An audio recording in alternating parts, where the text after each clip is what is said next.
Fala, galera, estamos de volta, voltamos para uma segunda temporada, depois de um tempo descansando, né, Bruno? Eu sou Gui Santos, estamos começando mais uma temporada do Platform Talks, e agora a gente vai começar a falar sobre desenvolvimento de software, sobre infraestrutura.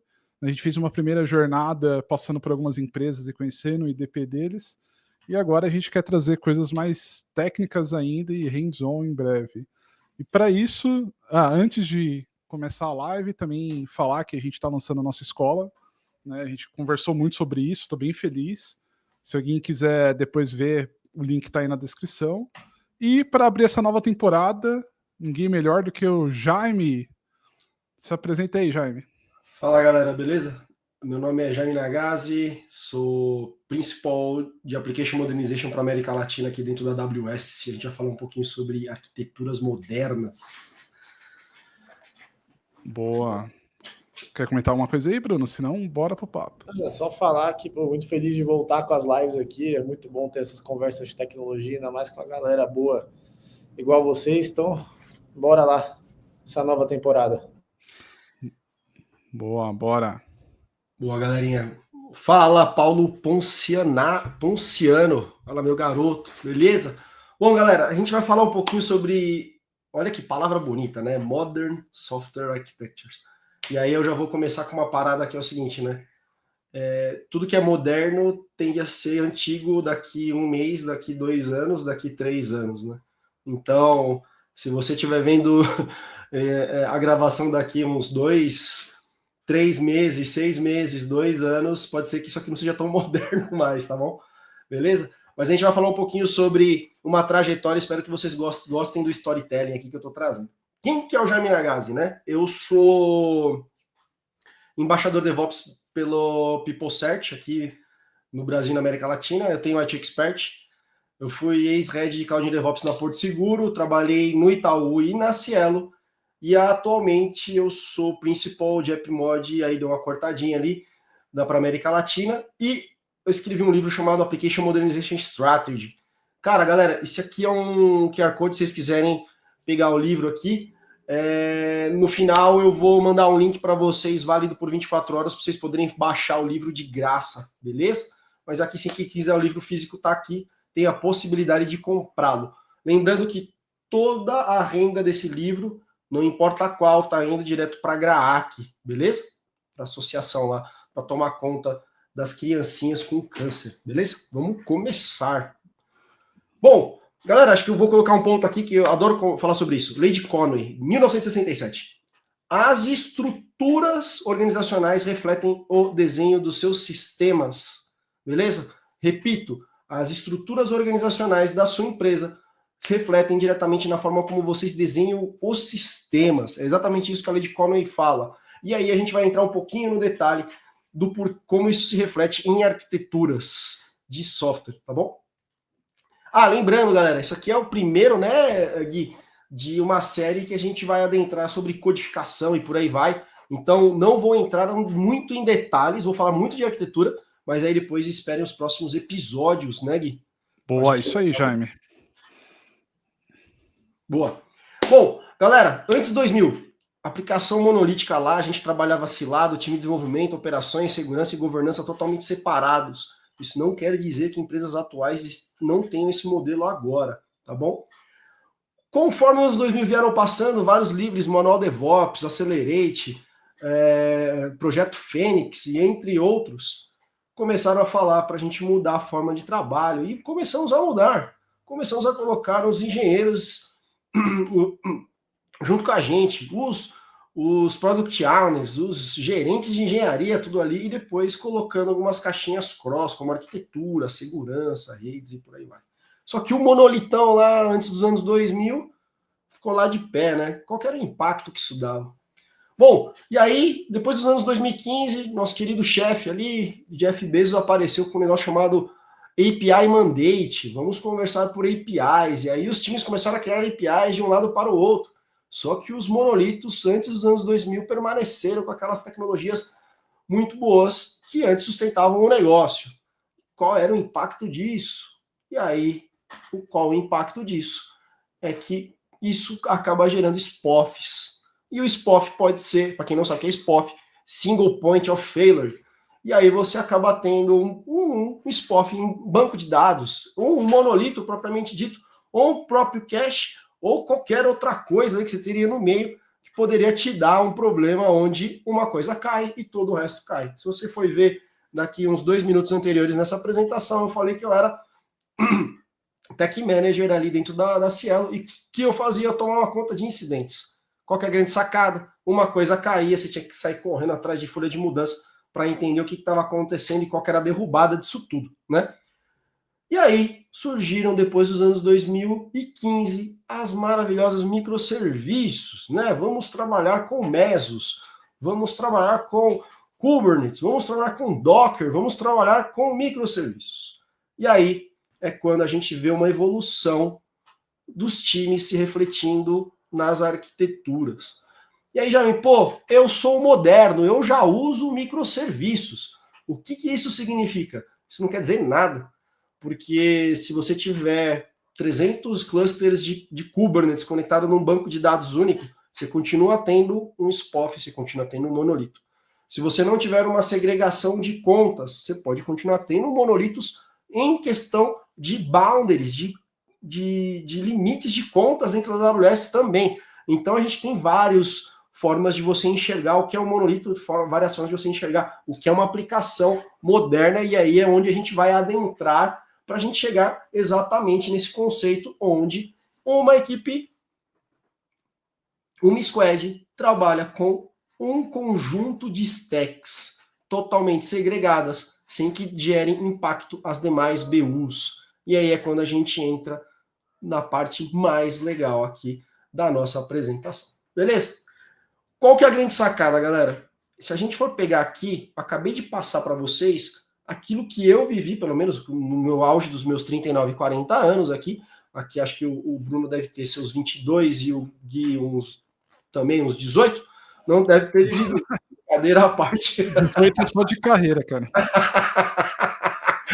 E aí, qual que é a grande sacada? O que acontece dentro disso? A estrutura organizacional ela evoluiu muito rápido junto com as novas metodologias de Agile, Scrum, Spotify e por aí vai. E aí veio a evolução tecnológica. E aí você pode ver que tem um disparate, que a gente começa a falar de microserviços, mas só que antes a gente tinha o monolito, a gente tinha orientação a serviço, depois a gente fala um pouco de microserviços, depois a gente fala do nascimento dos serverless, tá? E aí a tecnologia ela precisa acompanhar o formato dentro organizacional. E aí é quando hoje, quando a gente está falando desde 2020, aqui eu posso falar com mais tranquilidade, 2025 aqui, quando a gente está trabalhando um pouco mais casado a tecnologia e a forma de organização. E aí uma coisa que é importante, a gente aprendeu isso na marra, agilidade não é a forma como vocês trabalham, agilidade é a forma como, a velocidade que vocês tomam decisões, tá? Se você tem, aqui vou voltar uns slides, 2 times trabalhando em cima de um monolito em formato de agilidade, mas só que dentro do mesmo monolito. Um time de desenvolvimento fala assim, pô, Jaime, eu só coloco minha história quando o desenvolvedor lá da outra squad terminar. Isso não é agilidade, você só está trabalhando em times diferentes, mas você continua trabalhando no modelo waterfall, só que você fala que você trabalha no modelo de squads, tá? Então, esse grande modelo precisa evoluir para um modelo tecnológico que sustente as suas squads, beleza? Então, por isso que a gente chega num detalhe falando que a agilidade não é a forma como você trabalha em squads, mas sim a velocidade que você consegue tomar as decisões, tá bom? Bom, vamos lá. Jaime, como é que eu decomponho os microserviços para chegar ali? Simples. Parte de front-end. Eu não vou entrar muito no detalhe aqui, porque o que eu vou trazer depois de arquitetura supre todas essas necessidades, mas qual que é a grande sacada aqui? Micro-frontends. Web applets totalmente segregados dentro de um front-end inteiro se comunicando dentro da seu próprio back-end. Exemplos do que eu gosto de trazer. Quando você está dentro de um celular, num app específico, dentro de desenvolvimento, seja num app de seguro, seja num app de investimentos, e você automaticamente vê produtos novos aparecendo sem que você tenha que atualizar o seu aplicativo. Ou até mesmo, quando você está trabalhando dentro de um web applet ali e você tem a possibilidade de ver uma rotação de serviços sem que você tenha que ter feito refresh ali da sua web part. Qual que é a grande sacada? Você consegue dar front-ends fechados para times focados em business distintos. E aí é quando surge a grande sacada que a gente tem ouvido muito. Pô, vamos ter um super app onde todo mundo trabalha. Esse é o grande conceito. Você consegue trabalhar ali dentro do mesmo front-end, com vários times tendo a sua própria stack de front, de back-end e o seu próprio banco de dados, totalmente autônomos. E a gente vai entrar um pouquinho mais no detalhe nisso aqui. E aí, pô, Jair, mas eu tenho lá meu monolitão lá, Jairmão, o que eu preciso fazer para quebrar aquilo tudo? Vamos supor que vocês sejam B2C. Bom, sendo um B2C, beleza? Business to consumer, vocês têm uma venda direta para o consumidor final. O monolitão tá lá, ponto, vírgula, entre parênteses. Ter um monolito não quer dizer que seja uma coisa ruim, tá bom? O monolito é um tipo de arquitetura muito bom, tá? Só que dependendo da forma como você for aplicar da melhor forma possível, beleza? E aí, quando você tem esse monolito, você acaba colocando o quê? Um proxy na frente, um ALB, aí eu vou usar um pouquinho das siglas, me permitam, da própria AWS, e onde ele faz a segregação e você decomparte um serviço, um microserviço dentro desse monolito para cá, e esse microserviço, ele recebe uma carga de 1%, por exemplo. E aí você começa a testar esse microserviço em comparação com esse monolito, com esse mesmo serviço que estava aqui dentro. 1, 10, 20, 30, 100% desse microserviço está funcionando. Você consegue partir para os demais e começar a fazer a quebra desses microserviços até que você consiga ter um padrão de estrangulamento dos demais microserviços conforme o tempo passado. Tá bom? Jaime, o Paulo deixou uma dúvida aqui. Isso se conecta bem com o BFF? Aproveitando, né? Eu não sei em que momento, Paulão, que você fez a pergunta, mas provavelmente você está falando isso quando eu estava falando do front-end, né? Então, sim, se conecta super bem nesse sentido e a gente vai entrar um pouquinho no detalhe nisso aí, tá? Mais para frente, beleza? Mas sim, se conecta corretamente com o BFF. Dito isso, se você for um B2B, né? O que eu recomendo para vocês? Paulo, não sei se eu respondi isso para você, depois a gente continua a conversa. Se você for um B2B, eu acredito muito em formato de paralelo de comunicação, onde você tem um front-end. E aí você está vendendo para outras empresas e eles estão consumindo não o seu front-end. Eles estão consumindo o quê? As suas APIs. Então você tem uma forma de chamada de APIs, onde você consegue monetizar tanto a 1.0 quanto a 2.0 e você expõe os microserviços. Pô, Jaime, por que isso é importante? Porque você consegue monetizar as duas APIs e ter dois times de sustentação distintos, onde você consegue prover serviços para B2B e você consegue mostrar para o seu cliente falando assim, olha, você tem até você tem até 6 meses, 1 ano para você mudar da API 1.0 para a API 1.5, por exemplo. Tá? Isso te possibilita ter monetização de APIs distintas e conseguir alavancar o negócio. Eu estou dando uma corrida porque é onde eu queria chegar nos próximos slides, beleza? E aí a gente entra numa coisa que eu gosto de falar, que é a arquitetura orientada a evento, e aqui a gente pode alavancar um pouquinho mais. E aí eu abro, assim, não sei se o Gui e o Bruno querem fazer alguma pergunta, quer falar alguma coisa? Não? Tudo tranquilo, Jaime. Bora nessa. Eu quero abrir umas polêmicas, mas não sei se é o momento ainda, Jaime. Eu gostei de uma frase aqui também. A agilidade não é sobre ter squads, é sobre tomar decisões rápidas, né? Isso é exatamente isso. Você pode ter um timaço grande, imenso, dentro do mesmo local, tomando decisão rápida e não necessariamente você está trabalhando com agilidade, mas você está indo rápido. 50 squads rodando, mas tomar decisões lentas e as 50 squads vão acabar sendo lentas. É isso aí. E eu vivencio isso várias vezes. Ó, vamos lá. A tecnologia, indo pelo gancho que o Bruno trouxe, a tecnologia precisa sustentar as tomadas de decisões. E eu vou mostrar aqui para vocês que é possível isso, tá? A arquitetura orientada a evento, ou o famoso, vou até comentar aqui junto com todo mundo, join the chat aqui, consigo conectar? Não consigo, vou conectar pelo outro lado aqui, ó. EDA, beleza? Event Driven Architecture, ou arquitetura orientada a evento. Qual que é a pegada aqui? Eu penso em escalabilidade, extensibilidade, agilidade e tolerância à falha. Extensibilidade é um conceito não muito vasto dentro do nosso vocabulário. Eu vou entrar um pouquinho no detalhe e explicar isso para vocês, mas só que vocês vão entender de primeiro, tá? Pô, Jair, o que a arquitetura orientada a eventos tem que ver com isso e tem a ver com a agilidade, que é o último termo. Quando você tem uma arquitetura, e aí, Paulo, acho que ele vai entrar, vai começar a te responder muitas das coisas a partir de agora, e se eu não te responder até o final, e aí você puxa a minha orelha e a gente bate um papo aqui mesmo, tá? Você tem uma arquitetura muito acoplada, onde vamos supor que a gente tem um e-commerce, tá? Onde você recebe as ordens, você tem a parte de payments, tem a parte de warehouse, você tem a parte de notificações. Se o sistema de orders, o sistema de payments cai, por ser acoplado, tudo cai, tá? O que isso significa? Se você tiver uma falha em qualquer parte do seu sistema, todo o resto cai. E aí, isso se chama acoplamento. Tolerância à falha, quando a gente entra nesse detalhe, vamos dar um exemplo, e aí eu volto a dizer, colocando exemplos de AWS, tá? Mas leiam qualquer Event Bus aqui dentro, onde você tem um e-commerce com front-end recebendo as ordens. E aqui você tem um roteamento de eventos da melhor forma possível. Supondo que payments caia, beleza? O que isso pode acontecer? Você continua com os outros demais serviços trabalhando. E aí aquele seu usuário que estava logado, ele permanece logado, ele permanece se comunicando.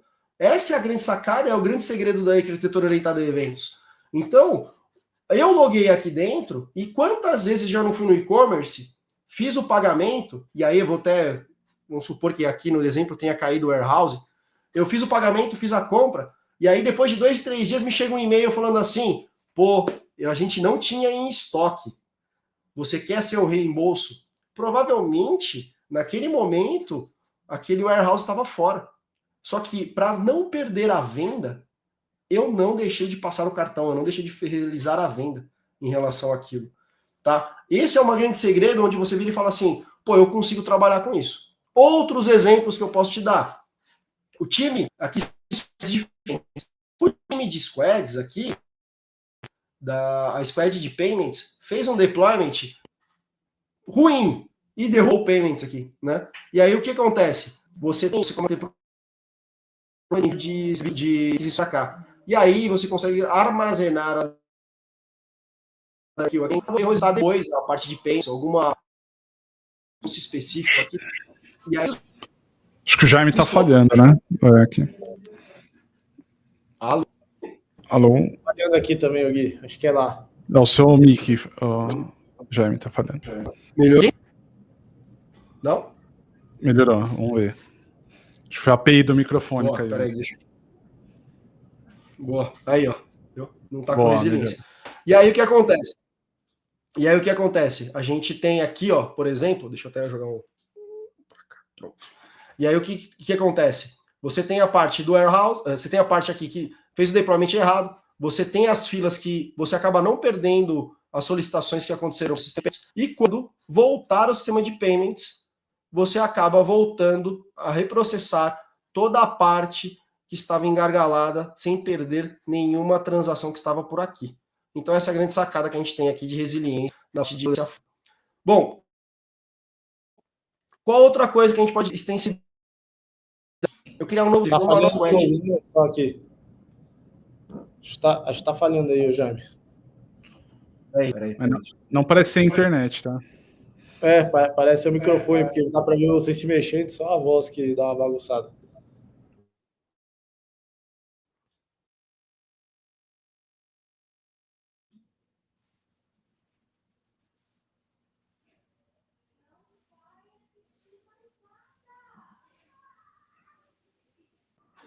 Melhorou? Vamos ver. Bora lá. Melhor agora. Desejo vocês. Aí. Bom, e agora? Extensibilidade. Vou ter que criar um serviço. Não, tá. Piorou mesmo, Jaime. Porra, cara. Sacanagem. E antes estava bom. O áudio tá atrasado comparado com o vídeo, falou aqui. Antes estava melhor.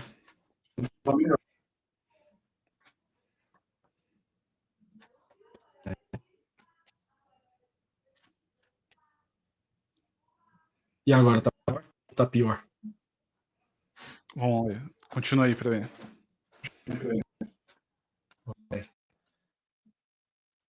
Tô conectando algumas coisas aqui. Pode ser.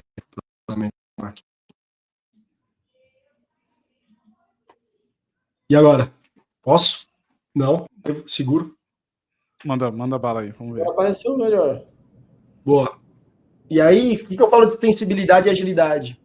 Vamos supor que esse time de e-commerce queira montar um banco ou qualquer outra coisa. Vai, a parte de promoção, marketing. E aí, cria um novo serviço, cria uma nova squad para poder construir isso. O que você pode fazer? Você pode muito bem duplicar os eventos e jogar para ele, sem que esse serviço danifique os demais ou derrube os demais. E você pode literalmente testar com eventos de produção aqui dentro. Claro, né, que você não vai colocar logo em produção o desenvolvimento, mas o primeiro teste você pode muito bem receber eventos de produção aqui dentro, uma vez que o serviço esteja pronto. E você consiga ter a extensibilidade, estender o seu sistema para novas capilaridades que você esteja entregando aqui dentro. Que seria exatamente isso aqui, ó. Mandar promoções e criando novos serviços ao redor desse Event Bus. Beleza? Apagua Souza, meu querido. Tá atrasando ainda para você? Me dê um feedback, por favor. Obrigado. Bom, indo para o próximo. Você consegue escalar através de eventos, uma vez que cada evento é sendo enviado para cada um dos microserviços. Obrigado pelo feedback. E aí, o que você faz? Como os eventos estão chegando exatamente aqui para as funções, você escalar somente ele e não os eventos todos, não todos os serviços, você escala somente o que é necessário, dando escalabilidade regular. Só porque o Marlon falou, agora começou a falhar de novo. Ô, Marlon, ajuda aí, meu. Tá.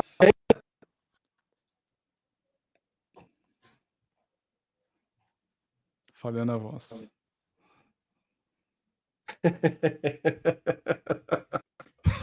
Pô, tá de sacanagem. Peraí.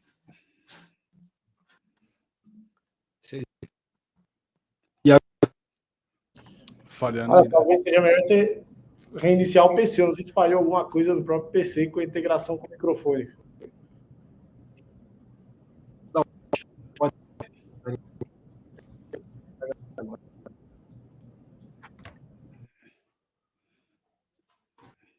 Não, vocês que mandam. Ó, peraí, fala aí de novo. Se quiser, meu querido. Peraí. Tá falhando. Fazer um... Deu ruim no health check, como disse o Greg aqui. Tem que matar o pod e subir.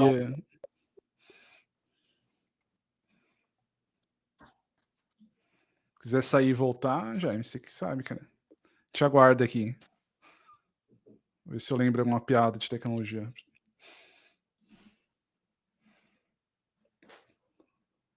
Sem som agora.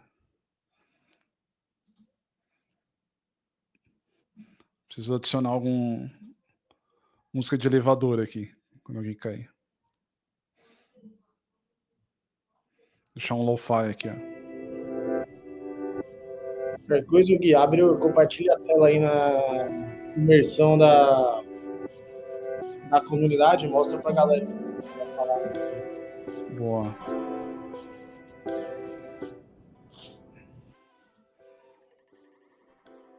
Vamos falar que eu derrubei o Jaime de propósito só para compartilhar a imersão aqui.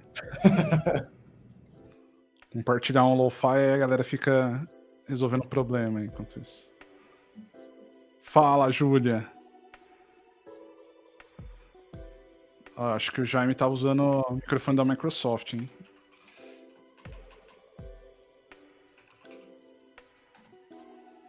Fala, Rafa.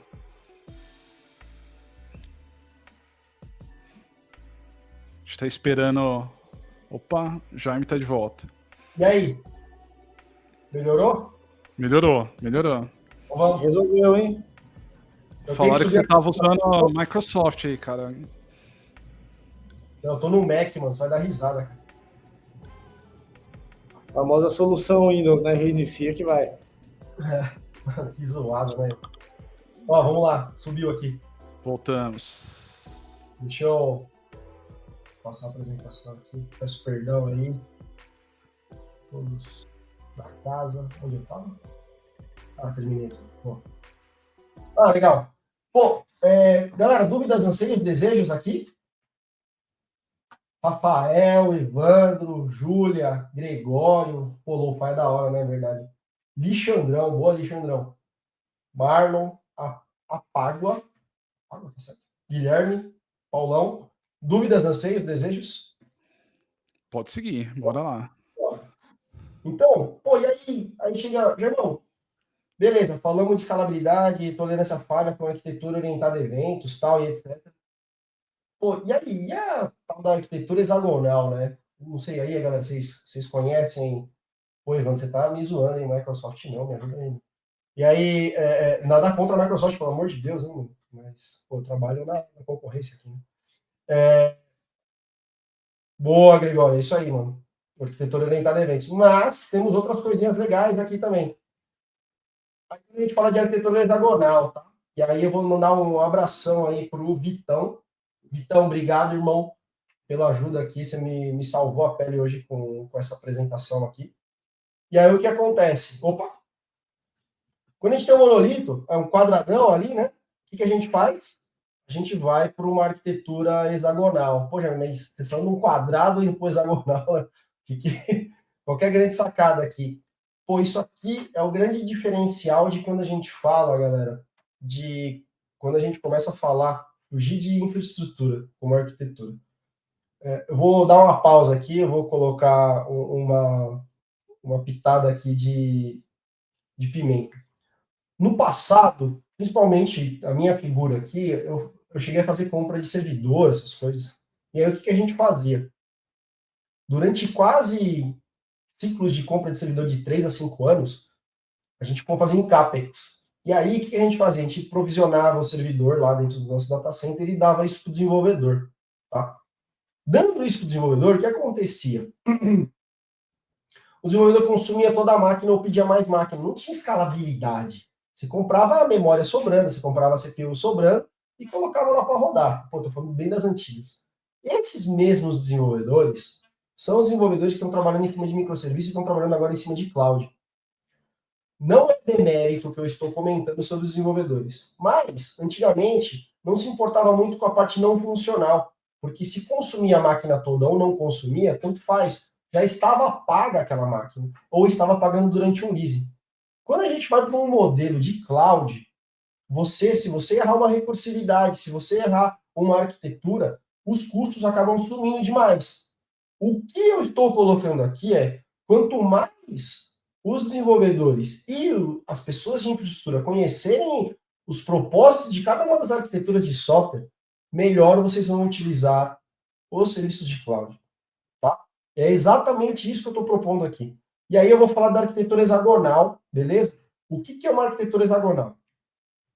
A arquitetura hexagonal, ela vem num conceito onde eu disponibilizo internamente o desenvolvimento somente para o desenvolvedor em questão de lógica de negócio, beleza? Então, aí eu junto uma squad aqui, junto com Rafael, Mendes, Evandro, Júlia, Gregório, Marlon, e aí o Apágua e o Gregório, o Marlon, tá bom, já tá aqui? Quem mais tá aqui? Que comentou? Não consigo ver todo mundo. O Gustavão aí, todo mundo. E o Vinícius, beleza? Vocês estão desenvolvendo aqui, exatamente, o domínio de negócio de payments, de pagamentos. E aí, a gente desenvolve, eu, o Bruno e o Gui, a gente desenvolve as portas e os adapters. Cara, Jane, que papagaiada que você está falando. O que eu estou comentando? Vocês, como desenvolvedores de payments, vocês não têm que pensar nada além do que desenvolver coisas para o negócio de payments. Vocês não têm que pensar em integração. Vocês não têm que pensar em nada.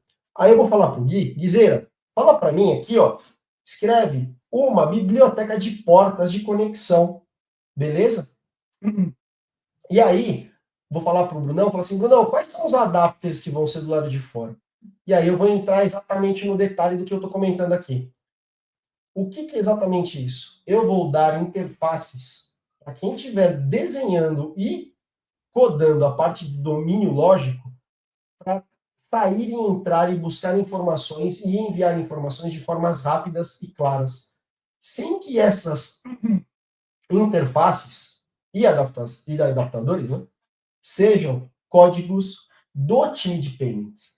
Ou seja, eu consigo pegar depois esse domínio lógico de codificação desses microserviços e colocar em um outro lugar para rodar, com outros adapters, se for necessário, com poucas adaptações. Você diminui o débito técnico.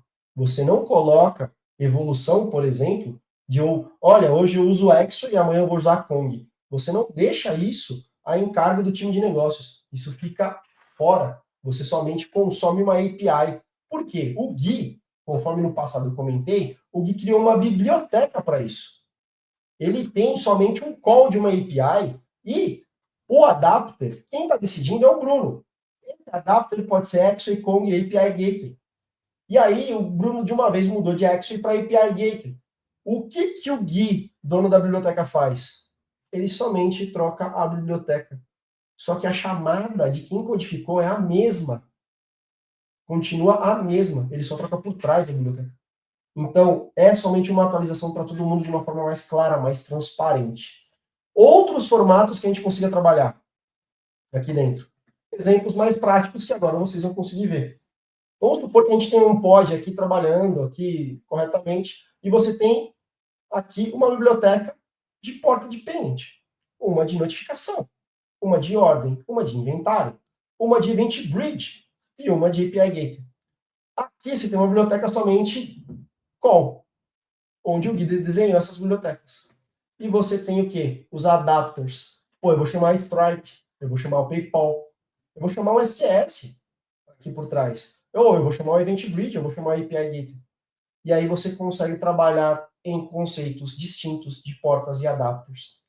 E aí é quando entra um conceito, e aí eu vou acumulando aqui conceitos um em cima do outro, tá? Aí é quando você começa a colocar um Event Bridge como arquitetura orientada a eventos. Onde você tem uma arquitetura hexagonal focada no negócio, só que você tem uma conta de eventos se comunicando com outros domínios de negócio. E aí você começa a ter resiliência e interoperabilidade e portabilidade do seu código aqui dentro da melhor forma possível. Dúvidas, anseios, desejos? Perguntaram aqui se tem como compartilhar o slide no final, cara, o Evandro. Sim, compartilharei. Compartilharei, Evandro, meu querido. Saudade de você, hein? Gosto de fazer live porque ele tá só meus amigos, aí ninguém faz pergunta difícil. Cara, não sei se é uma dúvida, mas da visão que você mostrou, volta no slide ali da arquitetura hexagonal, por favor. Um antes. Mais um, volta.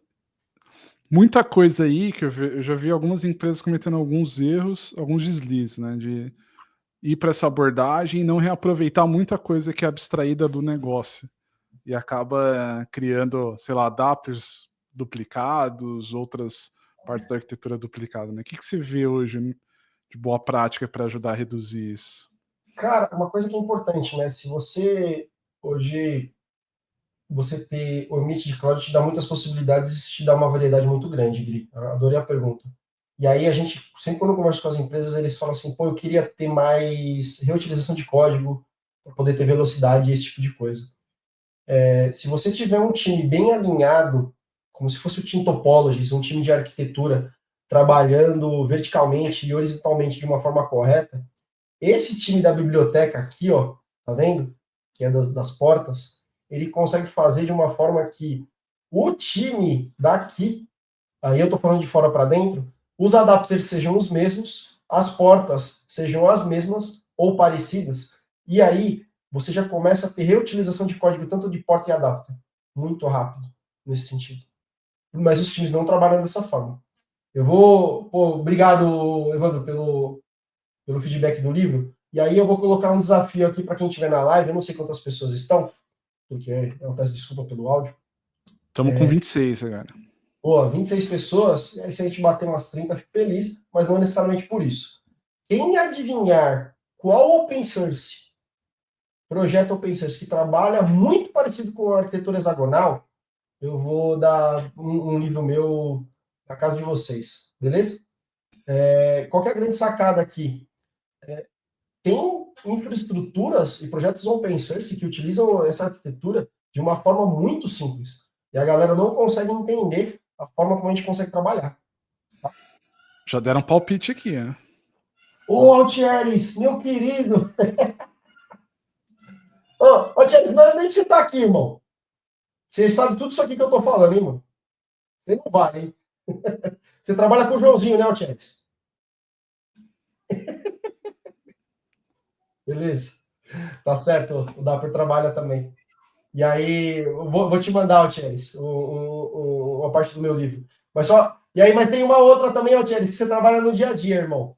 Era a outra que eu tava esperando, tá?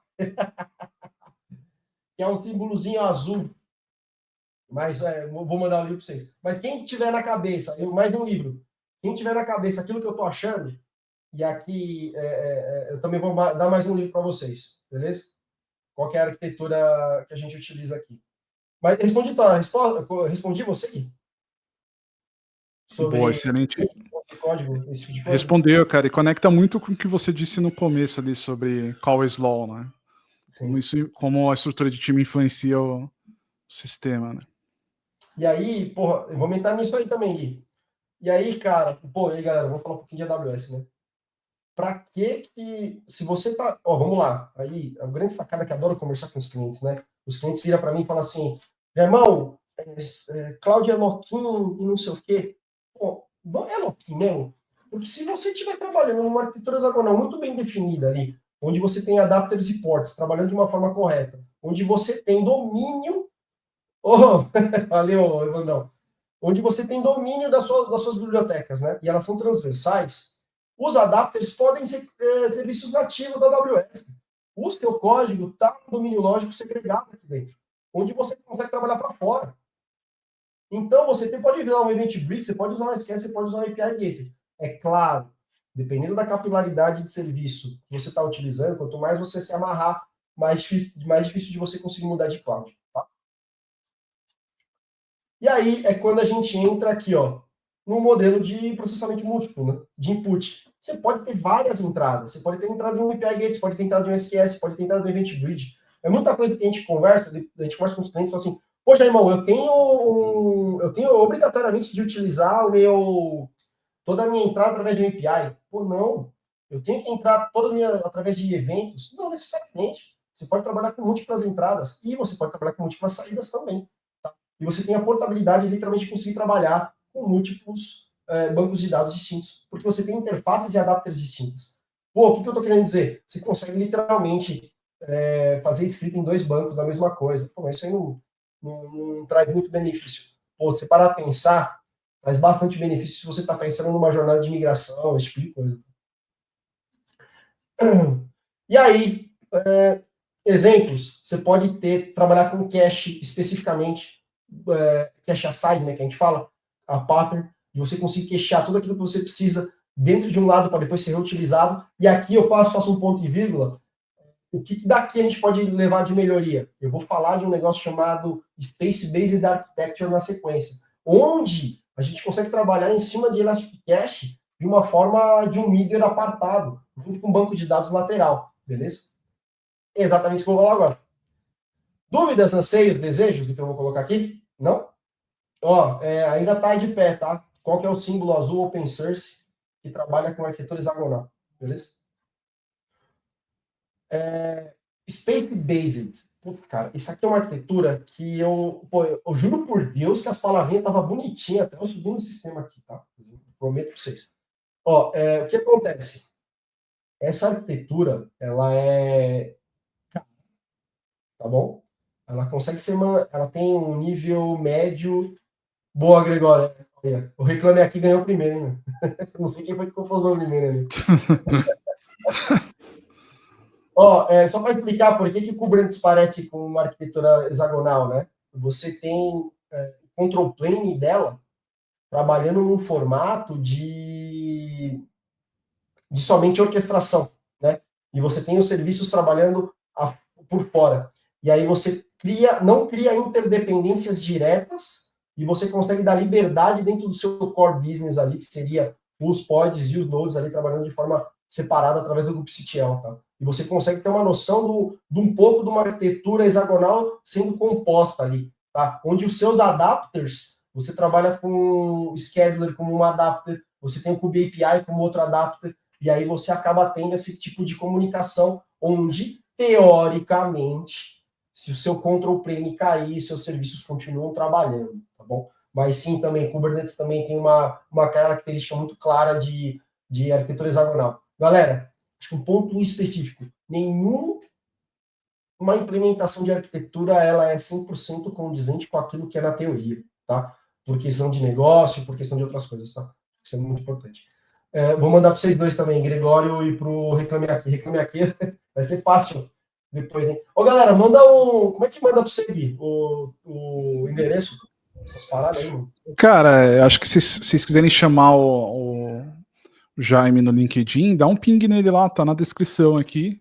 Fala, quero o meu livro. Boa. E manda o endereço para ele. Vou mandar para vocês aqui, galerinha. Mas valida os nomes aí, ó. Reclame Aqui. Pô, manda para eles, Gui. Você reclame aqui. Vou mandar o link aqui. Valeu. E aí, se o livro não for bom, aí vocês mandam de volta. Ó, e aí, o que o Space Based traz? Ela é uma arquitetura um pouco diferente. A grande sacada do Space Based é trabalhar com grande quantidade de transações em pequeno espaço de tempo. E aí, se você for ver, são unidades distintas trabalhando, onde tem um processamento, porém, existe uma camada de um banco de dados interno dentro desse serviço, trabalhando com memória, em memória. Tá bom? O que seria trabalhando em memória?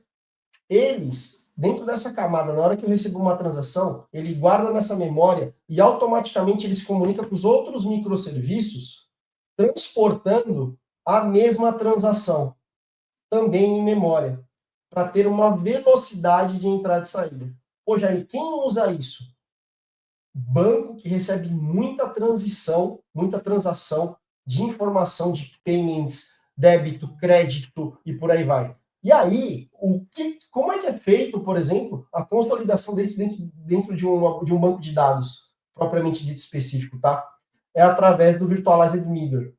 Pô, Jaime, o que você está falando aqui? O que acontece? Eu tenho esses serviços onde dentro deles eu tenho um banco de dados em memória e eu tenho uma transação sendo compartilhada em memória entre eles, tá? Ou seja, replicada entre eles, perdão.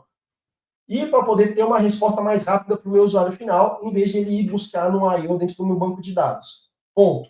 Quem orquestra isso tudo? Eu tenho um Deployment Manager aqui que faz a comunicação e faz o deployment de necessidades dentro desses microserviços. Eu tenho um Processing Grid que faz toda essa orquestração por trás. Eu tenho uma mensageria e eu tenho um Data Grid. Poxa, o que você está falando aqui, né? Eu vou entrar num detalhe onde a cloud te ajuda a implementação desse cara mais fácil. Aqui. Eu consigo ter um Virtualized Middleware, tá? Onde esses microserviços estão sendo gerenciados através de deployments de Helm chart, beleza? E dentro de um orquestrador, seja um EKS, tem microserviços, onde dentro daquele pod, sim, eu tenho um banco de dados em memória, recebendo as transações, tá bom? E fazendo as réplicas entre eles. E aí você pode ter várias comunicações laterais, tá? E você tem essa comunicação assíncrona de consolidação através de um Elastic Cache e através de um Event Bridge dentro do seu banco de dados, fazendo a consolidação de saldo, de transações, de payments e por aí vai. Isso aqui é muito caro implementar, tá? Isso se implementa normalmente quando você tem uma muitas transações e você quer dar uma velocidade diferenciada nessas transações. E o que eu vejo em implementação normalmente é em bancos que quer dar velocidade ou de payments que quer dar velocidade muito grande. Vejo até retail trabalhando nisso, numa outra camada, mas numa camada de payments também. Eu vejo muito FSI, né? Financial Services trabalhando em relação a esse tipo de implementação. Beleza? Galera, olha a jornada que eu fiz. Eu falei de um monolito, beleza? Só para dar uma recapitulada. A gente entra nesse detalhe de arquitetura orientada a eventos, onde os microserviços escalam, tem resiliência, eu consigo trabalhar com um modelo de agilidade. Dentro desses microserviços, eu faço um drill down e eu falo que ele pode ter adapters e portas se comunicando externamente. E aí eu entro mais a fundo, e aí, olha o contexto, é como se fosse um funil a conversa que eu estou tendo. A gente entra mais no detalhe dentro do microserviço, aqui dentro.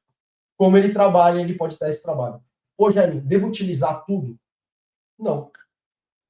Você vai usar aquilo que você achar melhor. O grande barato da arquitetura é isso aqui. Cara, quando eu uso uma coisa, quando eu uso outra, quando eu não deixo de usar aquilo, quando eu deixo de usar aquilo outro. Beleza? Então tem esse tipo de coisa que é legal a gente conseguir trabalhar dentro disso. Pô, Jaime, uso para tudo? Putz, cara, arquitetura depende de negócio, tá? O cara arquiteto que ama a parte técnica, mas não recebe direcionamento de negócio, não quer dizer nada. Tá bom? Então depende de se sua empresa está querendo economizar, se sua empresa está querendo ter velocidade, esse tipo de coisa. Tá bom? Dúvidas, anseios, desejos, antes que eu passo para o próximo slide? Não? Altieres, falei alguma besteira? Altieres manja pra caralho, eu sou só um porta-voz aqui. Ó, vamos lá. E aí, vindo da parte de serviços, né? Qual que é a grande sacada aqui? Ele também te traz complexidades, né? Então, isso aqui é um mapa mediano de microserviços se intercomunicando. Então, quanto mais você cresce, você também gera complexidade de observabilidade, de gerenciamento, de FinOps, de orquestração, de deployment e por aí vai, tá? E aí, depois disso, a gente cai numa coisa, e aí, pô, vou puxar o gancho do Platform Rocks aqui. Tem a evolução do Team Topologies. O que é essa evolução do Team Topologies? Você começa a criar times alinhados ao negócio, tá? E times de plataforma. Beleza?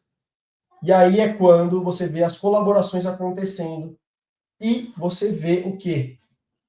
A comunicação delas, onde cada time vira uma plataforma provendo serviços, seja de payment, seja de fulfillment, seja de fraude, seja do que for. Beleza? Então você acaba vendo num outro contexto, então o que eu fiz? Eu fiz um funil e agora estou abrindo de novo. Cada time pode adotar um tipo ou mais de arquitetura para prover serviços externos como plataforma. E a forma como você vai fazer depende dos seus objetivos de negócio e a forma como você vai trabalhar. Porém, o futuro não é que eu tenha uma plataforma de provisionamento de infraestrutura. O futuro é que todos os times dentro de uma própria corporação sejam plataformas independentes e que eles se utilizem das melhores arquiteturas, provendo serviços onde o consumo de outras plataformas não derrube você, que é o mesmo conceito de um SaaS. E aí, cada time, cada squad seja um SaaS independente trabalhando de forma a prover serviços para o ecossistema dentro da empresa. Pô, legal, né? Não sei se vocês estão gostando, mas eu fiquei meio empolgadão, porque eu gosto de dar umas visões meio do apocalipse futuro. Né?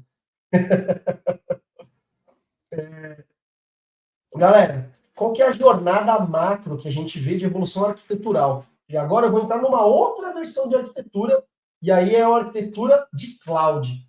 Alguém quer fazer uma pergunta? Não? Por enquanto, não. Eu não sei. É o silêncio, eu não sei se, né? Então, se eu não estou sabendo explicar. Ou... Não, tá mandando bem, cara. Aí, o que pega aqui, ó? Nos anos 2020, qual que é a jornada de qualquer empresa que a gente vê? Todo mundo faz um lift and shift, né? Pega tudo que tá aí, joga tudo para cloud e vamos e pumba, toma. Aí, o que eles descobrem? Pô, preciso de FinOps, cara. Não tá custando isso aqui, né? Antes eu tinha 25 servidores, agora eu tô usando o Lambda, tô usando EKS, eu não sei quantos servidores são, se eu jogo para a direita, se eu jogo para a esquerda, eu preciso monetizar. E aí chega as tribos e falam assim, pô, mas você falou que estava indo para cloud, né? Se caísse aqui, não ia cair lá. Pô, você acabou de falar de arquitetura hexagonal, você acabou de falar um monte de coisa isso aí. E você não falou que tinha resiliência? Sim. Porém, a cloud te possibilita algumas coisas que antes não eram possíveis. De você ter micro data centers para times diferentes dentro da mesma empresa. E aí eu vou falar o porquê. Quando você organiza de uma forma onde cada tribo, cada time tenham comunicações por contas, o que você faz? Você consegue falar que o time de cartão de crédito custa tanto. Porque todos os serviços que ele utiliza estão atrelados àquela tribo. Ou quanto custa cartão de crédito, conta corrente, e-commerce, venda de chupeta, mamadeira e por aí vai. Tá? Então, o que acontece? Se você tem segregações, aqui, aí eu volto para o primeiro slide da lei de Corman, você consegue ter sistemas apartados com resiliências apartadas se comunicando como plataforma, porque a cloud te possibilita ter segregações quase que físicas, suportando as tribos independentes. E aí você foge de um conceito de monolito organizacional para um monolito independente diretamente. Tá? Pô, mas a gente já trabalha assim, mas e quando cai um RDS de um lado, eu impacto a outra squad? Pô, mas aí você não está utilizando as melhores práticas de arquitetura de software e não está utilizando as melhores práticas de team topologies baseadas em plataforma. Beleza? E aí é quando a gente fala assim, essa tribo quer se comunicar com essa via API, onde meu querido chefe, Jeff Bezos, criou um mandate de API. É onde se faz sentido. Aí vem uma evolução adicional. Você consegue ter resiliência com custo menor de forma distinta. Onde, através de BIA, aí o Evandro, da minha época, desculpa, Evandro, eu estou te entregando também, que você tem a mesma idade que eu, a gente fala de Business Impact Analysis. O que seria o Business Impact Analysis? Você fala assim, a minha conta corrente, ela precisa estar em 3 zonas. Pô, mas o meu Tier 2, meu Tier 4, o meu, sei lá, minha campanha, meu sistema de promoção de campanhas pode estar numa conta só. E aí é quando você tem resiliência com FinOps. Você dá resiliência de 3 zonas para aquilo que precisa. E resiliência de uma zona ou 2 zonas para aquilo que não tem tanta necessidade. E aí você consegue trabalhar de forma distinta. Beleza? O Evandro aí deixou uma questão aqui, eu não sei se eu entendi muito bem, tá, Evandro? Aí você me corrige, por favor. Decisão para CIO. Sou executivo de TI para defender a ideia de microserviços comprar monolito pronto. Eu não entendi. A questão aqui é quando ir para microserviço do ponto de vista estratégico, é isso? Se você quiser complementar a dúvida. Boa. Vai ter um delayzinho, né? Entre a gente falar e chegar para eles também. Mas assim, independente se for isso, Evandro, depois você corrige aí, por favor. Acho que é um bom ponto para trazer aqui, né, do ponto de vista estratégico do negócio, porque mudar a arquitetura de um sistema, né? Porque sair de algo que está funcionando como monolito, aparentemente, né? Por que o CEO viria valor em algo que ele não entende? Por que aquilo deveria ser quebrado, né? Boa. Vou falar uma parada. E aí eu não estou jogando contra mim mesmo, tá? Mas vai aparecer. Monolito não é ruim, tá? No momento que o monolito não te dá a velocidade de negócio que você precisa, é o momento que você precisa começar a quebrar ele em microserviço. Então, por quê? Quebrar em microserviços, ele te demanda tempo, te demanda custo, te demanda desenvolvimento, tá? E aí, quando eu faço uma consultoria para uma empresa, eu falo assim, olha, o que vocês precisam fazer?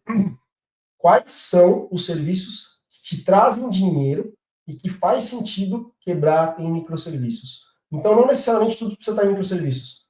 Exemplos. Pô, você tem um app que o cliente pode fazer compras por ele, ou um e-commerce. Isso faz sentido você quebrar em microserviço?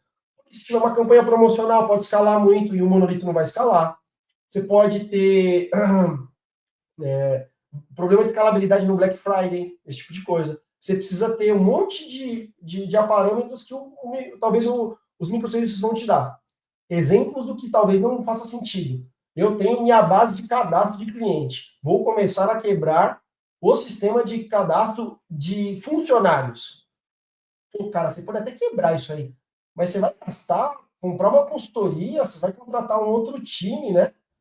E para poder fazer a quebra de um monolito de uma base de cadastro, isso aí não vai te trazer benefício nenhum, você vai gastar dinheiro e você não vai vender mais, você não vai ter mais benefício de negócio, então não faz muito sentido. Talvez esse monolito aí desse seu sistema de RH fique para sempre ali e você tenha que fazer outras coisas, né? Boa. Complementando aqui, o Rafa Pereira deixou uma dúvida aqui.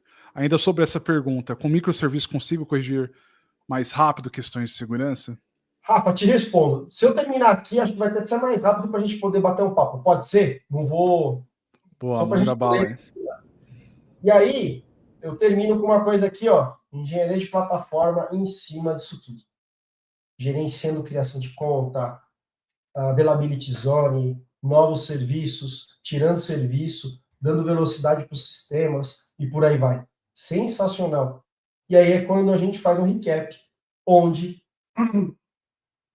você pode muito bem pegar o caminho mais rápido, tranquilo, que sejam as vias de fato direto trabalhando. Só que talvez seja melhor você criar uma ponte superando todos os obstáculos até que você chegue lá. A decisão é de vocês. Cada uma dos caminhos tem os seus trade-offs. Seja você pegar um caminho por uma estrada de terra, um caminho de uma estrada normal, seja uma ponte ou um avião, independentemente. Pô, eu vou comentar uma coisa aqui e eu fiquei chateado, que é o jogador do Liverpool, que ele tomou a decisão de ir de carro e não ir de avião. Infelizmente, ele veio a falecer durante a tomada de decisão dele vindo de carro. A decisão tem impactos diferentes e tem trade-offs diferentes para cada um deles. Beleza? Então é isso que precisa ter um pouco de noção em relação a isso, tá bom? Vamos começar? Bom, quer fechar aqui, Gui? Volta lá pro seu livro antes, só pra gente fazer um jabá rápido, porque assim, tudo que você tá falando aqui, galera, quem quiser se aprofundar mais, tenho certeza que... Você me trata melhor que minha esposa, obrigado. Ô, louco. Então, deixando aqui. Rafa, vamos lá. Rafa, segurança, cara, não sou especialista, tá? Mas eu vou te falar uma coisinha. Segurança, ela é como se fosse uma camada de cebola. Então, ou até mesmo dentro da sua casa. E eu gosto de trabalhar dessa forma. Não adianta nada você pegar um Bottle Rocket, que é a imagem mais fechada da AWS, que não tem, tem todas as partes de segurança dentro dessa imagem, para rodar dentro de um container, sendo que o seu Service Count e a Policy estão abertas, né? Sendo que você guarda a sua senha dentro de uma coisa específica, né? Que seria um TXT dentro do seu file server que não tem conexão. Então, segurança é um negócio muito delicado, tá? Então, falar que você tem microserviço pode corrigir mais rápido as questões de segurança, não consigo te dizer, cara. O que eu consigo te dizer é o seguinte, é um conjunto do todo que pode ser que microserviço sim te ajude, mas pode ser que todo o seu resto esteja muito mal implementado. Então, cara, é uma pergunta bem difícil de responder. Sobre segurança é muito doido, né? Porque eu já peguei projetos aqui em outros lugares onde eles eram monolito e eu fechei todas as entradas possíveis em nível de segurança, até porque é o que você falou, nível de segurança são várias camadas. Eu tenho segurança de rede, eu tenho segurança de borda de API, eu tenho segurança de API, eu tenho a segurança de aplicação. E até dentro da minha infra, né? E aí, quando eu transformei em microserviços, eu comecei a ter várias portas para eu fechar em nível de aplicação, e não só uma, né? Então, você tem até que tomar cuidado, porque o microserviço ele vai te dar tecnologias que te permitem, talvez, proteger mais. Mas, ao mesmo tempo, ele vai te dar mais portas de entrada. Se você não tomar cuidado, você vai estar abrindo mais. Então, acho que tem os dois lados e o melhor é... Eu tinha um cara que cuidava da área de segurança aqui para mim, que ele falava do Security by Design. E como que eu trabalhava isso aí, pensando em aplicação e automatizando, né, através de templates, algo que já tivesse com essas principais portas fechadas. E aí sim, eu acho que estaria num cenário bom. Ô Gui, posso emendar uma pergunta aqui pro Jaime? Quer puxar aí? Quero puxar uma do Robson aqui e a gente emenda. O Robson sempre acompanhando a gente aqui. Valeu, Robson. O Robson perguntou aqui, se eu tiver no banco de dados de clientes e de produtos separados, cada um em um RDS, e precisar relacionar essas informações para a venda, como isso ficaria? Cara, então, uma pergunta boa aqui, gostei disso aí. Só um comentário rápido sobre isso, né, que tem tem que tomar muito cuidado para não criar um monolito distribuído, né? Que o grande desafio é... O meu conceito, tá, o Robson, ninguém se conecta no seu banco de dados, beleza? Se ele for consumir algum dado da sua squad, então 2 produtos ali, ó, clientes e produtos, né? Ele tem que se comunicar através da sua interface da arquitetura hexagonal, que seja um serviço de API ou um serviço de eventos, beleza? Ou um WebSocket, o que for melhor para você ali, mas através dos seus adapters e dos seus ports, das suas portas, tá? Por isso que a arquitetura hexagonal está ali para poder te ajudar nesse sentido. Ninguém pode conectar no seu banco de dados direto, tá? Putz, cara, tem exceções? Tem exceções. Mas por que o seu banco de dados é da sua tribo, da sua squad? Porque você controla aquilo. Se você deixar outros consumirem, aí eu já vi, não sei se o Gui já viu isso, o Bruno certeza que já deve ter visto, o Gui também já deve ter visto. Pô, o cara enfia uma query lá, que detona seu banco, consumindo tudo, e aí você vai ver, você não sabe quem que é query. Pô, é do cara lá que não tem nada a ver com a sua squad, cara. Então, não se conecta, tá? Ele tem que se conectar através da sua camada de sistema. Boa. Manda aí, Bruno. Aqui, Jaime, quando a gente olha a sua apresentação, já parabéns pela apresentação, super completo. É muito um resumo das evoluções que a gente vem tendo dentro de uma vertical de arquitetura nos últimos 10 anos, né? A gente vê isso evoluindo até chegar na engenharia de plataforma, que acho que é o step atual que a gente está. E cada uma dessas mudanças, elas foram puxadas, na verdade, por uma mudança no padrão do consumo do e-commerce, da internet, aí a galera foi para celular, então tudo foi puxado por um modelo de uso da tecnologia pela sociedade diferente, o que fez a gente precisar de tecnologias que escalassem mais, tivessem mais resiliência e mais flexibilidade. Mas a gente vê várias empresas fazendo isso tech por tech, né? E uma coisa que eu vi aprendendo no nível executivo é pouca coisa é tech por tech, na verdade é tech for business, e isso tudo veio puxado por negócio. De certa forma, tudo nasceu para atender um comportamento novo da sociedade. E aí, quando eu penso, tudo que eu vou fazer aqui, ou ter que aumentar a receita, ou ter que diminuir a despesa, ou ter que melhorar a experiência do usuário lá na ponta, mas eu preciso que isso seja puxado pelo meu negócio. E um negócio que eu fico doido, assim, é quando a galera faz isso tech por tech, não precisa fazer. Como que você vê isso no mercado hoje? Cara, tem vários approaches, né, que eu acho engraçado. E fazer tech por tech é o maior medo que... Como é que eu posso colocar dessa forma? Pergunta aí, Bruno. Pergunta difícil, né? Cara, porque a questão é a seguinte, né? Pô, eu vou parafrasear de um jeito diferente, tá? Quando você cria uma engenharia de plataforma, você abstrai toda a parte de desenvolvimento para o desenvolvedor não pensar em Kubernetes, né?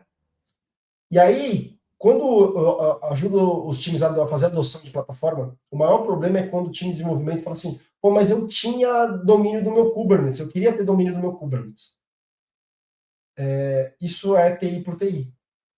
Se o cara quer tomar conta do Kubernetes, que ele não esteja do time de desenvolvimento de negócio e que ele esteja dentro do time de plataforma. Ah, mas é para o meu desenvolvimento pessoal. Puta, é para o seu desenvolvimento pessoal, então vai estudar em casa. Né? Não é pessoal? Não é profissional. O profissional aqui dentro da empresa é outra coisa.